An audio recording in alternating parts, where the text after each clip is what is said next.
بے شک انسان پر زمانے میں ایک ایسا وقت بھی آ چکا ہے کہ وہ کوئی قابل ذکر چیز نہ تھا. ہم نے انسان کو ملے جلے نطفے سے پیدا کیا تاکہ اسے آزمائیں، تو ہم نے اس کو سنتا دیکھتا بنایا. یقیناً ہم ہی نے اسے رستہ بھی دکھا دیا. اب خواہ شکر گزار ہو خواہ ناشکرا. بے شک ہم نے کافروں کے لیے زنجیریں اور طوق اور دہکتی آگ تیار کر رکھی ہے.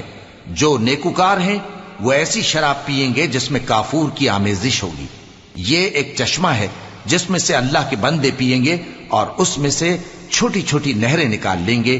یہ لوگ نظریں پوری کرتے ہیں اور اس دن سے جس کی سختی پھیل رہی ہوگی خوف رکھتے ہیں، اور باوجود کہ ان کو خود کھانے کی چاہت ہوتی ہے مگر فقیروں اور یتیموں اور قیدیوں کو کھلاتے ہیں، اور کہتے ہیں کہ ہم تم کو محض اللہ کی خوشنودی کے لیے کھلاتے ہیں، نہ تم سے بدلہ چاہتے ہیں اور نہ شکر گزاری.